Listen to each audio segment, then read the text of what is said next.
le thème de la croix, un dernier mois, est venu vraiment percuter mon cœur. Je me suis dit, là, il y a quelque chose à partager avec mes frères et sœurs. À la croix, c'est là que tout démarre. Parce que sans la croix, en réalité, vous ne seriez pas là. Sans la croix, vous ne seriez pas ce que vous êtes aujourd'hui. Et sans la croix, vous ne serez pas ce que vous serez demain. D'accord, là vous n'êtes pas convaincu. Je vais répéter. À la croix, vous êtes ce que vous êtes aujourd'hui. Mais c'est par la croix que vous serez ce que vous serez demain. Amen. Parce que si tu ne vis pas la croix, si tu ne passes pas par la croix, ton futur ne sera jamais impacté par la puissance de Dieu. Amen. Et ce que tu as besoin pour être impacté par la puissance de Dieu, c'est la croix. Et à la croix, le nom de Jésus est le plus élevé. Amen. Il n'y a pas d'autre nom qui a été plus élevé que le nom de Jésus à la crucifixion. D'ailleurs même, on a attaché et cloué sur la croix Jésus, roi des Juifs. Aucun autre nom n'a eu entre guillemets, cette identification à la crucifixion. Généralement, quand un brigand était crucifié, on ne mettrait pas Tartampion, tal, machin. Non, on ne mettait rien. Parce que pour les Romains, c'était le plus vil des hommes, et c'était le pire des sacrifices qu'on puisse faire, c'était la pire torture qu'on puisse faire à un homme, c'était la croix. Mais pourtant, à la croix, Jésus, c'est le nom qui est le plus élevé. Et on va lire ensemble dans l'Épître aux Philippiens, chapitre 2, à partir du verset 5 à verset 10. Le texte nous dit « Ayez en vous les sentiments qui étaient en Jésus-Christ, lequel, existant en forme de Dieu, n'a point regardé comme une proie à arracher d'être égal avec Dieu, mais s'est dépouillé lui-même en prenant une forme de serviteur, en devenant semblable aux hommes, et ayant paru comme un simple homme, il s'est humilié lui-même, se rendant obéissant jusqu'à la mort, même jusqu'à la mort de la croix. C'est pourquoi aussi Dieu l'a souverainement élevé et lui a donné le nom qui est au-dessus de tous les noms, afin qu'au nom de Jésus, tout genou fléchisse dans les cieux, sur la terre et sous la terre, et que toute langue confesse que Jésus-Christ est Seigneur, à la gloire de Dieu le Père. Amen. Amen. Le message de la croix, c'est l'un des messages qui, pour moi, est le plus percutant que le monde puisse entendre. Vous pouvez prêcher le plus beau des messages, utiliser les plus beaux thèmes en vogue, etc. Le message qui sera le plus percutant dans une vie, c'est la croix. Et c'est pour ça que lorsqu'il y a des prédications qui sont faites sur la croix, bizarrement, on ressent une opposition très forte. Il y a de la tension, il y a forcément, ça bouscule parce que le diable sait que lorsqu'on prêche la croix, ça annonce sa défaite future. Amen. Même si sa défaite est déjà présente, il sait que sa défaite totale future est déjà actée dans la parole de Dieu parce que Christ a vaincu à la croix. Amen. La puissance de la croix. Que nous soyons déjà convaincus ou non de l'existence de Dieu, de la valeur du sacrifice de Jésus, il est important, à mon sens, de rappeler à chacun et chacune, c'est à la croix, Jésus a eu le dernier mot. Amen. À la croix, Jésus a eu le dernier mot. Et il me semble que parfois les chrétiens oublient cela. Comme si Christ, quelque part, il n'avait pas rempli la mission à 100%. Pourquoi je dis cela? Parce que lorsque tu regardes peut-être ta vie, tu te rends compte que tu vis constamment dans la défaite. Peut-être que tu vis constamment dans la culpabilité. Peut-être que tu vis constamment avec des pensées un peu qui ont besoin d'être balayées, épurées, etc. Pourquoi? Parce que simplement, tu ne réalises pas, peut-être à 100%, que à la croix, Jésus a remporté la plus grande des victoires pour que tu puisses ce matin être vainqueur. Amen. Et j'aimerais ce matin que tu dises à ton voisin, tu es plus que vainqueur. Tu es plus que vainqueur. Cela signifie quoi? Cela signifie que quelle que soit notre situation de vie, quelle que soit notre difficulté, quel que soit notre parcours, la croix a le dernier mot. Amen. La croix a le dernier mot. Pourquoi? Parce que la croix tout ce qui était contraire à la pensée de Dieu a été vaincu. Tout ce qui est contraire à la pensée de Dieu, c'est-à-dire le péché sous toutes ses formes, a été vaincu à la croix. Donc que tu me dises ce matin, oui, mais moi j'ai encore tel problème dans ma vie, c'est tellement attaché dans mon cœur. Moi j'aimerais te dire, mon frère, ma soeur, la croix a vaincu totalement. Amen.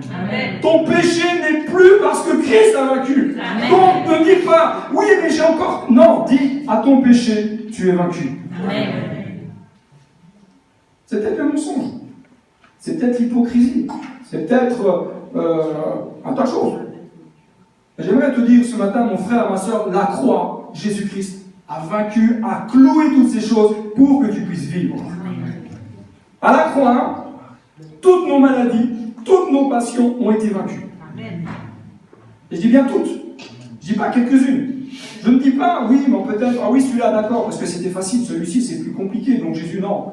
Non. Toute maladie, toute passion, toute difficulté ont été vaincues à la croix, et ça, j'aime le déclarer, parce que j'aime le dire d'une manière, non pas forcément physique, mais de le dire d'une manière spirituelle. Satan et ses démons ont été vaincus. Amen. D'accord. D'habitude, quand on dit cela, tout le monde acclame le Seigneur, parce que c'est la plus grande des victoires. Satan et ses démons ont été vaincus à la croix. Et ça, c'est important, mon frère, ma soeur, que tu en prennes bien conscience. Que lorsque tu commences à prier, l'ennemi est déjà vaincu. Lorsque tu commences à louer, l'ennemi est déjà vaincu, même s'il y a de l'opposition. Je veux dire, mon frère, ma soeur, s'il y a de l'opposition, c'est que c'est bien. C'est que tu es dans le bon. C'est que ça va déranger. Donc continue, ne lâche rien. Alors, on a vu dans notre texte que Jésus-Christ s'est dépouillé lui-même. Et le verbe dépouiller dans le grec est kéno, qui dit c'est vider, c'est rendre vide. C'est Christ qui a donné volontairement sa propre vie, qui a donné toute l'égalité qu'il avait vis-à-vis de Dieu pour venir mourir pour toi. Il s'est dépouillé de sa gloire, il s'est dépouillé de son titre, il s'est dépouillé de sa place au ciel pour que tu puisses, toi, avoir un contact avec Dieu. Le Fils de Dieu n'est pas venu en mettant, vous savez, moi quand je lis la Bible, comme vous, moi je ne vois pas Jésus dire en mettant en avant les titres. Il ne met pas en avant « Je suis le Fils de Dieu, regardez !» Et puis on lui met des trompettes, etc. Non, Jésus il est venu très humblement, très simplement. Mais quelle vie! Quelle vie! Jésus a marqué des générations, des peuples, des nations par sa vie, par ce qu'il était, ce qu'il est et ce qu'il a fait. Et moi, je dois marquer ma vie, non pas par le titre, mais par ce que Christ habite en moi. Et parce que Christ habite en moi, je vis ce que Christ me demande et j'impacte les autres. Amen. Et ce matin, tu es appelé à être comme Christ, plein d'humilité. Amen. Alléluia. Amen. Plein de douceur. Amen. Plein de compassion. Pourquoi? Pour que tu impactes les autres. Pour qu'au travers de ta vie, le monde sache qu'à la croix, il y a eu quelque chose de différent qui s'est passé ce jour-là, afin qu'il puisse être sauvé. Ésaïe va dire, au chapitre 53, qui a cru à ce qui nous était annoncé? Qui a reconnu le bras de l'Éternel? Il s'est élevé devant lui comme une faible plante, comme un rejeton qui sort d'une terre desséchée. Il n'avait ni beauté ni éclat pour attirer nos regards, et son aspect n'avait rien pour nous plaire. Méprisé et abandonné des hommes, homme de douleur et habitué à la souffrance semblable à celui dont on détourne le visage, nous l'avons dédaigné. Nous n'avons fait de lui aucun cas. Le Fils de Dieu s'est dépouillé de sa gloire céleste. Par amour pour toi et par amour pour moi. Le Fils de Dieu s'est dépouillé de sa position, de ses richesses, entre guillemets. Il s'est dépouillé de ses droits, il s'est dépouillé de ce qu'il était afin d'aller à la croix. Et j'aime dire ceci, la beauté de son amour a triomphé sur l'éclat de la gloire des hommes. La beauté de l'amour de Jésus a triomphé sur l'éclat de la gloire des hommes. En réalité, l'amour de Jésus est tellement grand, tellement puissant, tellement impactant, tellement bousculant que toute la gloire de cette terre n'est rien. Jésus, par son amour, surpasse toutes ces choses-là parce que c'est l'amour qui prime avant tout. Jésus a été méprisé, nous dit Ésaïe. Méprisé de l'hébreu bazar qui dit mais Jésus a été dédaigné, on l'a repoussé, on a considéré qu'il était comme quelqu'un de vil, quelqu'un qui était indigne, sans valeur. Je ne sais pas si vous imaginez, le Fils de Dieu vient et sa propre génération, sa propre nation va le considérer comme étant quelqu'un d'indigne. Et parfois, par nos vies, on agit exactement de la même manière. Pourquoi? Parce que par ma vie, par mes positions, par ce que je vais dire, par ce que je vais faire, je considère, peut-être Jésus comme dit, ouais, mais presque on place Jésus au second rang, voire troisième. Quelle est la place de Jésus dans ta vie? Quelle est la place de Jésus-Christ dans ton cœur? Si Christ n'est pas assis sur le trône de ton cœur, c'est que c'est toi qui as pris la place. Et si Christ n'est pas assis sur la place de ton cœur, le problème, c'est que tu ne changeras jamais. C'est que tu ne progresseras jamais. Et le pire, c'est que peut-être tu n'iras pas au ciel. Parce que Christ ne règne pas. Tu peux avoir une identité religieuse, t'appeler chrétien, évangélique, pentecôtiste, ce que tu veux, baptiste, etc., tous les listes que vous voulez. Si Christ n'est pas assis sur le trône de ton cœur, c'est que toi tu y es assis. Et si tu es assis sur le trône de ta vie, c'est que tu ne laisses pas Dieu venir te parler. C'est que tu ne laisses pas Dieu venir t'impacter. C'est que tu ne laisses pas Dieu venir te changer au plus profond de toi-même. Amen. Mais ce matin, il y a la possibilité de dire, moi maintenant je veux que ça change. Je veux que Christ règne. Est-ce que ça va être facile? Alléluia. Non, ça ne sera pas facile parce que la vie chrétienne, c'est pas un enfer tranquille. Mais c'est Christ le règne, c'est Christ qui est assis sur le trône de mon cœur. Alors je verrai des choses glorieuses, alors je verrai des miracles, je verrai des prodiges, je verrai des guérisons, je verrai des délivrances. Amen. Parce que Christ règne. Mais Christ a été abandonné. C'est-à-dire qu'on l'a rejeté. Christ a été rejeté. Regardez le monde d'aujourd'hui. Regardez bien comment il vit. Le monde d'aujourd'hui rejette Christ. On a dit à un moment donné que le 21e siècle serait l'année de la spiritualité. C'est vrai, mais pas dans le bon sens le problème. C'est qu'aujourd'hui on recherche tout un tas de spiritualité au travers d'un tas de formes qui impactent même les chrétiens. Le yoga, tout un tas de choses qui sont complètement erronées, qui ne sont pas de Dieu. Après on s'étonne qu'en tant que chrétien, ah mais je comprends pas, je suis pas bien dans ma peau, pourtant je prie. Ah, je vais aller faire un peu de yoga, je suis stressé. Prends la position du nénuphar si tu veux chez toi, mais c'est pas ça qui va changer tes problèmes, c'est pas ça qui va changer ta vie. Ce que tu as besoin, c'est de venir auprès du Seigneur, et là tu vas trouver la paix. Amen. Aujourd'hui, lorsque vous allez voir un médecin, vous dites écoutez, je suis stressé parce qu'il y a la pression du travail, parce que les soucis de la vie, etc. Oui, pas de problème, il faudrait que vous fassiez des cours de yoga, de relaxation. Oui, ok, d'accord. Bon, je vais me relaxer en mangeant des crêpes, hein. Mais c'est pas ça. Le monde ne vous emmènera jamais à la croix. Ce qui va vous emmener à la croix, c'est la parole de Dieu. Amen. Ce qui va t'amener à la croix, c'est le Saint-Esprit. Et là, tu vas dire, ok Seigneur, vois toute la pression que je vis par mon job, peut-être par des voisins, peut-être par des problèmes de la vie, les difficultés. Seigneur, je les dépose. Et toi, tu vas me donner la paix. Je ne veux pas quelque chose de ce monde qui va être éphémère, qui ne sert à rien, qui va quelque part me lier davantage et m'empêcher. Mais Seigneur, je veux une vraie délivrance. Je veux une véritable paix intérieure. Quelque chose qui surpasse toute intelligence. Quelque chose qui n'est pas humain. C'est ça dont on a besoin. C'est la présence du Saint-Esprit. Amen. Plus le Saint-Esprit habitera en toi, plus tes problèmes, d'un seul coup, vont s'évanouir. Alléluia. Amen. Et là, tu es presque devant une chaîne de télévision et puis tu dis, je regarde plus belle la vie. Amen. C'est cool après.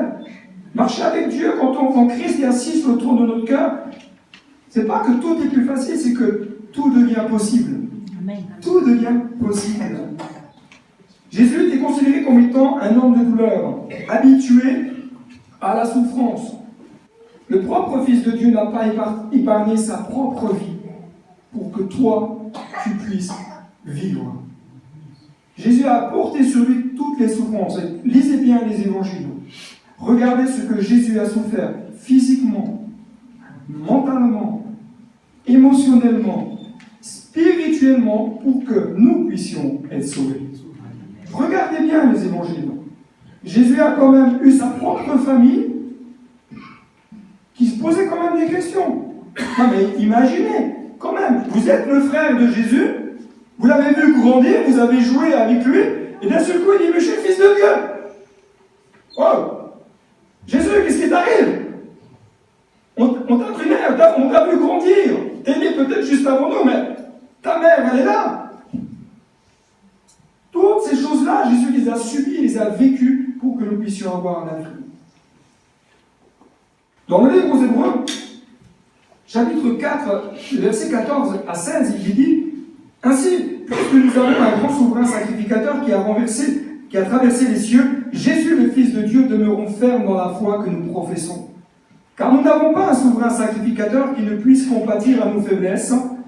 Au contraire, il a été tenté comme nous en toutes choses, sans commettre de péché. Approchons-nous donc avec assurance du trône de la grâce, afin d'obtenir miséricorde et de trouver grâce pour être secourus dans nos besoins. » La croix nous donne la force d'être ferme. Ferme dans tes positions. Ferme dans tes engagements. Aujourd'hui, on est dans une société de désengagement total. On se désengage pour un oui, pour un non. On se marie, 6 mois après, ça va pas, je divorce. On se désengage très facilement, on ne cherche même pas à se dire, mais attends, luttons ensemble, prions ensemble, cherchons la face de Dieu ensemble. On a un job, hop, ça y est, parce que le patron nous dit, il faudrait que tu fasses 1 heure supplémentaire, paf, on se désengage. Il dit, non, moi je vais dans l'autre. Hein. On a des enfants un peu turbulents, paf, on se désengage, on les vend au voisin. Non, les gars. Mais on se désengage, même dans l'éducation. Même dans l'éducation, on se désengage, on dit, ben non, c'est pas à nous, c'est à l'école d'éduquer nos enfants. Mais non! T'es enfant de Dieu, c'est à toi d'éduquer tes enfants. C'est à toi de lui transmettre les valeurs. C'est à toi de lui dire, mais non, voilà ce que la parole de Dieu dit. On se désengage. Est-ce que tu vas t'engager ce matin avec Jésus? Est-ce que tu vas dire, mais ok, je prends la décision parce que Dieu va me rendre la possibilité, va me donner la possibilité d'être ferme. Le mot ferme nous vient, le mot fermeté nous vient du grec kratéo, qui dit, mais en fin de compte, Dieu va te donner le pouvoir d'avancer. Tu as le pouvoir d'avancer. Pourquoi? Parce que celui qui est en toi est plus grand que celui qui est en lui. Il est plus grand. Mais parfois on vit la vie chrétienne comme si Jésus était tout petit. Vous savez, celui qu'on met à la crèche. Vous savez, les petits Jésus en sucre.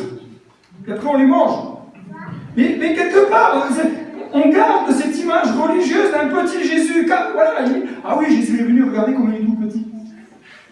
Et la deuxième image qu'on garde de Jésus, c'est un Jésus crucifié. Mais moi, j'aime regarder la croix, et où il n'y a pas Jésus dessus, parce que Jésus n'est pas resté sur la croix. Amen. Jésus a vaincu la croix, parce qu'il est mort et ressuscité. Amen. Et il me donne, par son esprit, par son amour, par sa grâce, le pouvoir et la force. Et nous dit le grec, et c'est fort, ça c'est puissant. Il nous dit, mais tu peux être puissant. Et que tu vas rentrer en possession de ce que Dieu a prévu pour toi. Waouh! Waouh! Imagine, Dieu a prévu des choses glorieuses pour toi. Dis à ton voisin, Dieu a prévu des choses glorieuses pour toi. Dis-lui simplement ce matin, ne te limite pas. Ne te limite pas. Tu as des choses glorieuses à vivre. Par son esprit,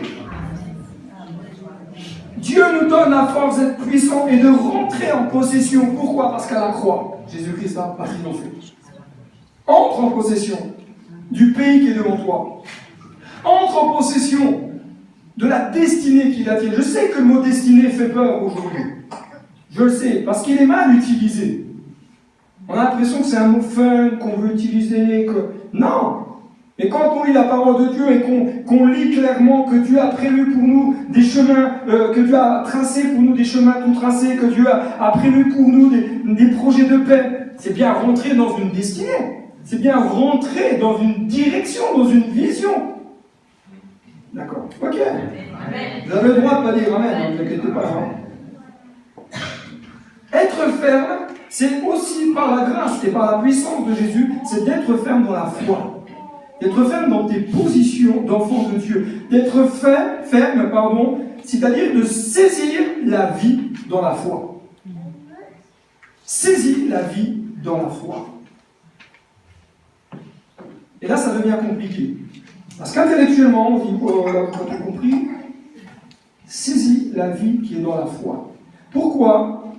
Parce que tu n'as pas été sauvé par tes œuvres, mais tu es sauvé pour faire tes œuvres. Amen. D'accord. Amen. Je savais que vous étiez un peu timide ce matin, mais quand même. Hein. Tu n'as pas été sauvé par les œuvres, mais tu as été sauvé pour accomplir des œuvres. Amen. Après, tu peux faire toutes les belles œuvres, c'est pas ça qui va te sauver. Mais parce qu'il y a la vie en toi, tu as le désir d'impacter ta génération. Amen. Et moi, je veux vraiment t'encourager, mon frère, ma soeur, à rentrer dans ce que Dieu a prévu pour toi. C'est-à-dire, accomplir les œuvres que Dieu a prévues pour toi. Amen. Je ne sais pas le talent que Dieu t'a donné. Pour certains, je sais, pour d'autres, je ne le sais pas. Mais le talent que Dieu t'a donné, c'est pour accomplir des œuvres. C'est pas pour le mettre en vitrine dans ton salon, dire regardez le beau talent que j'ai. J'ai le diplôme. Ça sert à rien dans une vitrine. Active ta vie. J'aime beaucoup ce mot parce que tu as besoin d'activer ta vie, tu as besoin d'activer ton cœur. Parce qu'autrement, tu es en mode pause. Tu attends peut-être une révélation extraordinaire de la part de Dieu, mais je vais te dire, tu peux peut-être attendre longtemps. Si tu attends une révélation extraordinaire alors que la parole de Dieu, elle me dit quoi? Elle me dit, lorsque tu as au moins un talent, il faut que tu le fasses fructifier. Donc, accomplis les œuvres que Dieu t'appelle à accomplir.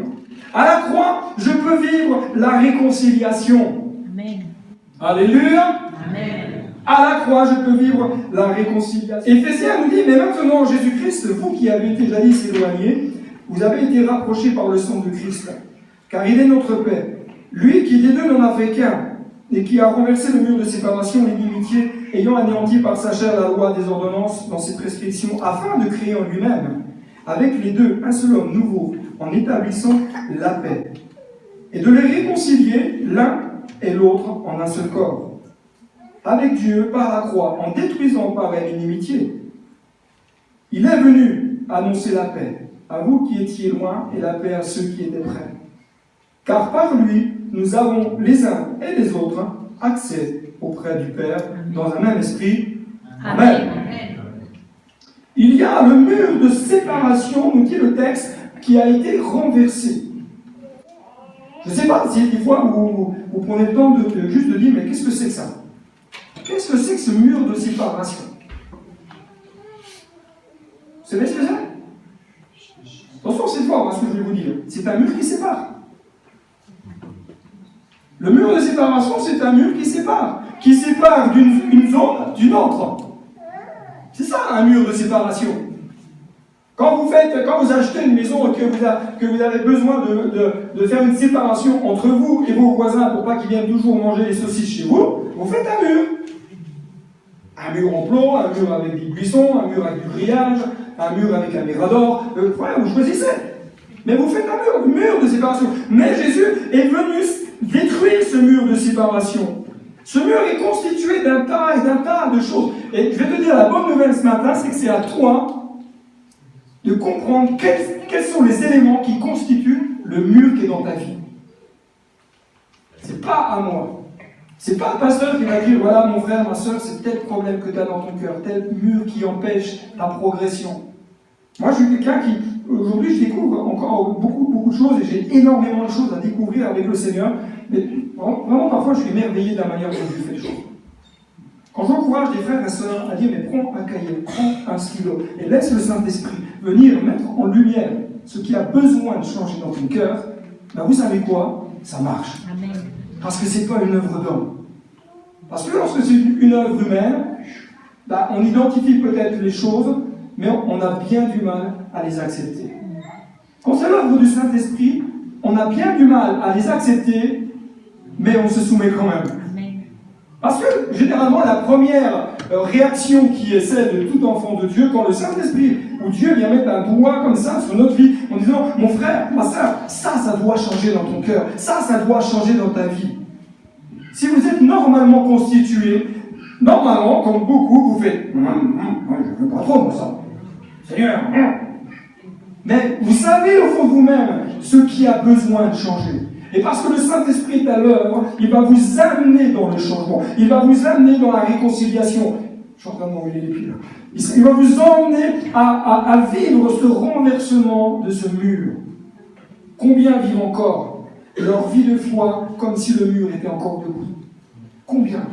Combien d'enfants de Dieu vivent encore avec un mur pleinement dressé devant eux? Pour certains, le mur a été renversé. Et avec les événements de la vie, avec les épreuves de la vie, avec les problèmes de la vie, on a remonté certains murs. Et après on dit, mais Seigneur, je ne comprends pas, je ne peux plus avancer, je suis là, j'ai l'impression qu'il y a quelque chose qui m'empêche. Mais commence à casser le mur. Moi j'aime bien casser les murs. Vous me donnez une masse, vous allez voir, ça va... Ah, ça déménage, hein. Je me rappelle, il y a une année, lorsque j'avais mon travail séculier, on avait toute une chaufferie et il y avait un gros socle en béton sur lequel était reposée une grosse chaudière. Voilà, il y avait des tonnes de fonte, hein, c'est donc il fallait un gros socle en béton. Et comme j'étais le petit nouveau, voilà, on m'a dit, tu prends l'outil là et puis tu commences à casser le bloc là. Toute une journée, avec le burin, à casser le mur, c'était comme ça. Toute une journée. Mais qu'est-ce que j'étais content quand c'était fini. Et en réalité, ce qui nous empêchait de progresser, d'aller plus loin dans notre travail, c'était cela. Tant que le mur n'est pas cassé, on ne peut plus avancer. Il faut aller traiter les choses. Il ne faut pas avoir peur, même si au départ, tu peux t'approcher de Dieu, non pas parce que tu es parfait, mais parce que l'amour de Christ t'a ouvert, la route du ciel. Tu peux t'approcher de Dieu, non pas parce que tu es parfait, parce que tu es le meilleur, parce que tu es la meilleure, parce que... Non, parce que l'amour de Christ a ouvert la voie. En réalité, la brèche dans le mur, elle a la forme d'une croix. Et ce qui permet à chacun de dire, maintenant je passe, et je ne remonte pas de mur. Et si parfois j'ai peut-être mis 2-3 plots qui m'empêchent d'avancer, prends le temps de dire, mais Seigneur, aide-moi à abattre ces choses dans ma vie qui forcément ne me feront pas avancer. La croix nous conduit à la réconciliation.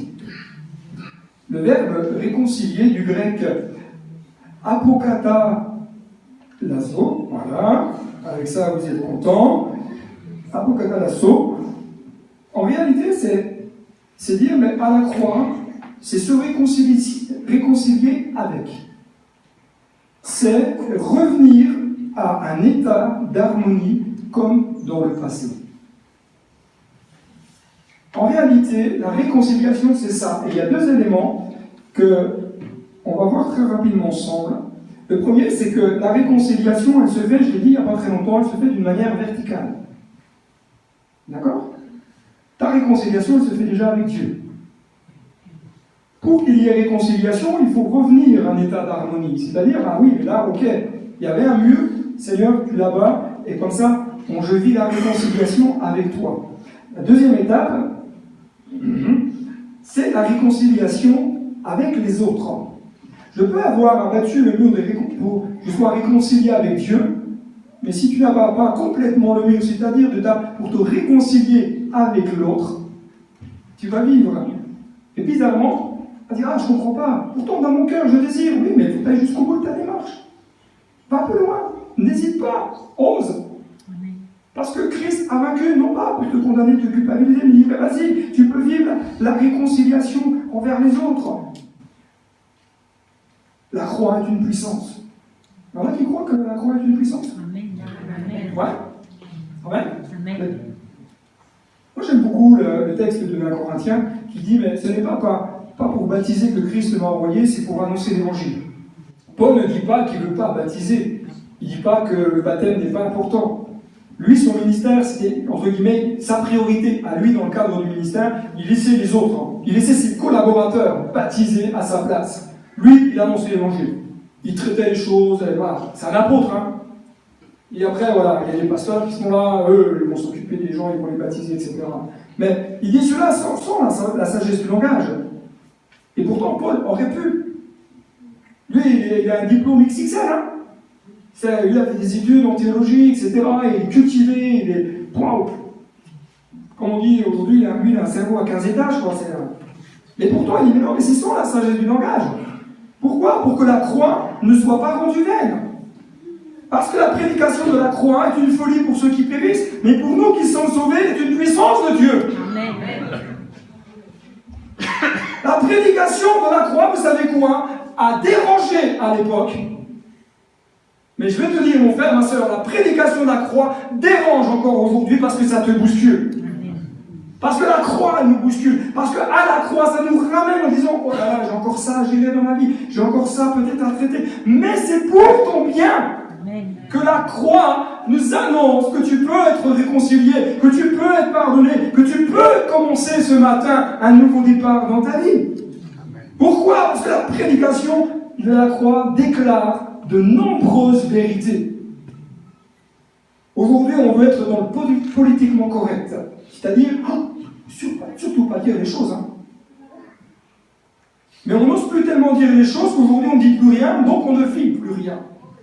Mais moi, je vais être honnête avec toi, je vais te dire honnêtement, si tu vis dans le péché, ne t'attends pas à avoir quelque chose dans ta vie. Hein.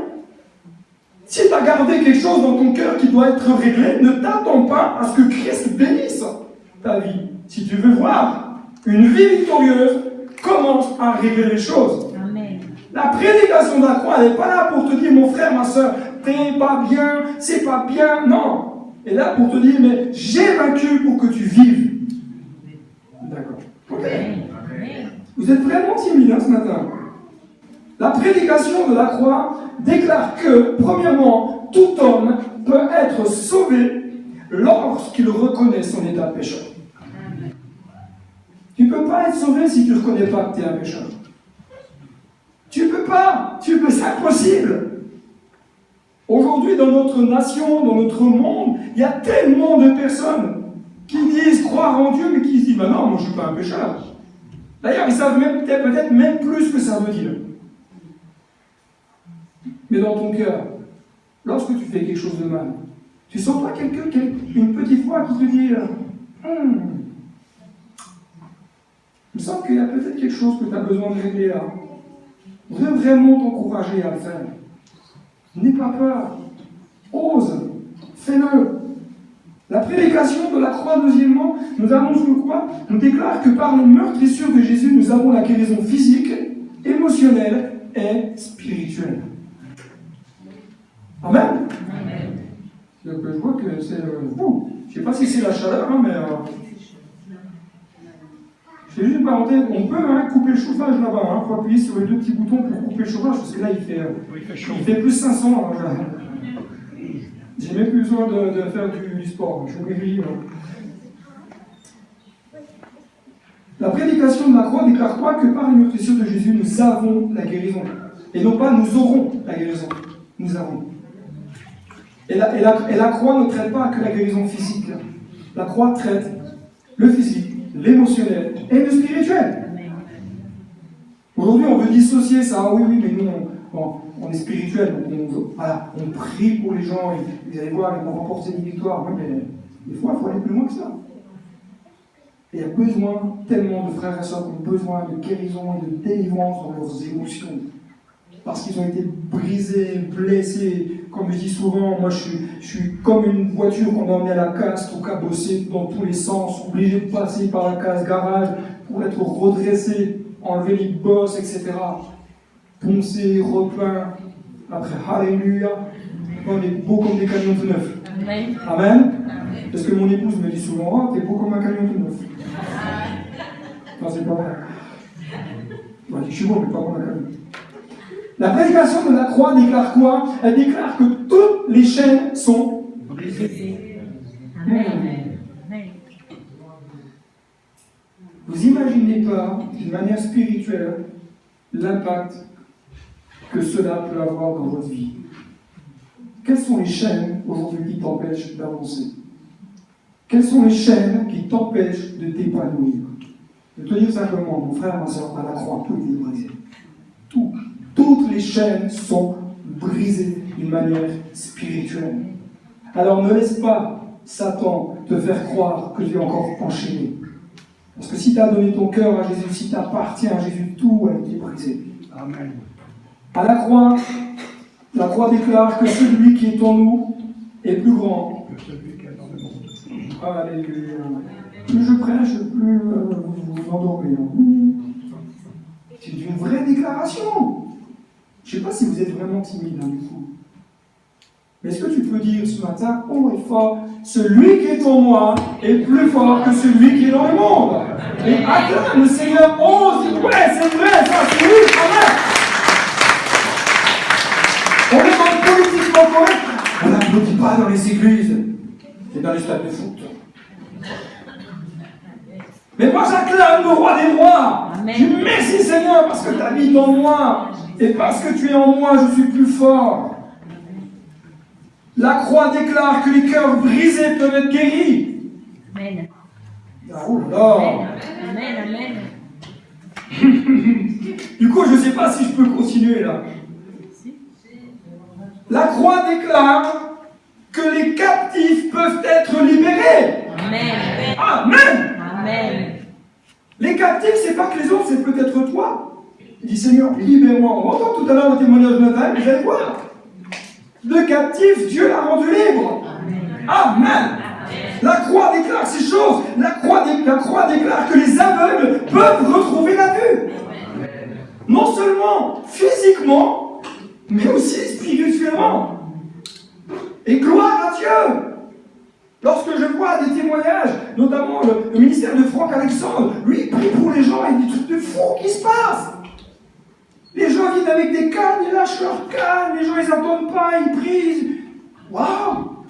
Mais c'est un Dieu de miracle. Ose demander des choses extraordinaires à Dieu. Ne te limite pas à dire Seigneur, je te remercie parce que tu vas me donner du pain pour midi. Mais ose aller plus loin. Dis Seigneur, je veux plus. Je veux plus de ta gloire, je veux plus de ta puissance. La croix déclare que nous pouvons être libérés de toute forme d'oppression. Amen. De toute forme d'oppression. Amen. Parce qu'on a à faire face à l'oppression de l'ennemi. Mais la croix déclare la victoire sur toute forme d'oppression. La croix déclare que tu es appelé à vivre une année de grâce et de libération. Amen. Amen. Amen. Je terminerai sur prendre sa croix et suivre Jésus. Parce que, ok, on a vu ce que la croix, en tout cas ce que Jésus a accompli à la croix, mais il y a aussi prendre sa croix et suivre Jésus. Je vous ai mis une transcription, ce n'est pas une traduction, c'est une adaptation de texte avec différentes traductions, mais qui m'a paru assez intéressante à lire.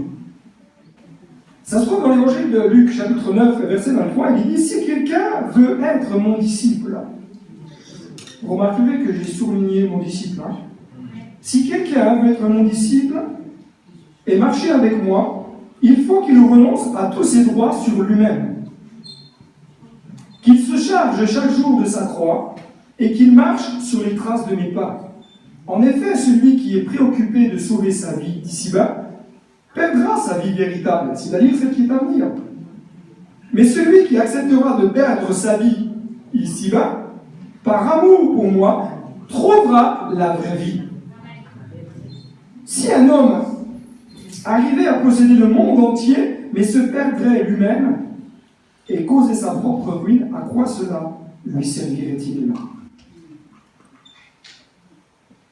La croix nous conduit à renoncer à nos intérêts personnels. Amen. On ne vit plus pour nous. On a le droit d'avoir des hobbies, des loisirs, des rêves, on a le droit, il n'y a aucun souci avec cela. Mais lorsque la croix fait son œuvre en nous, on ne vit plus pour ces choses-là. On vit pour Christ. Quand je vis pour Christ, je replace les bonnes priorités dans le bonheur. La croix nous amène à vivre avec un cœur entier pour Christ, nous amène à marcher sur les traces de Christ. C'est pas moi qui précède Jésus, c'est Jésus qui me précède, donc c'est lui qui me montre. Et c'est à moi de mettre mes pas sur les siens. Dire, ok Seigneur, ok, dans quelle direction, à quel rythme. Porter sa croix ne signifie en rien, et ça je veux vraiment insister là-dessus, porter sa croix, ça signifie en rien qu'il faut subir l'oppression, subir la maladie, subir un tas de situations. Ça, c'est pas porter sa croix. Porter sa croix, c'est accepter de mourir pour Christ, de donner sa vie pour Christ, d'accepter d'être, excusez-moi, mais peut-être d'être maltraité pour Christ. C'est ça, porter sa croix. Mais la maladie, l'oppression, ça a été vaincu à la croix. Amen. En Christ, nous pouvons impacter notre vie peut être impactée, mais elle peut aussi impacter celle qui nous entoure. Amen. Amen. On incline nos têtes, on prend quelques moments dans la prière ensemble.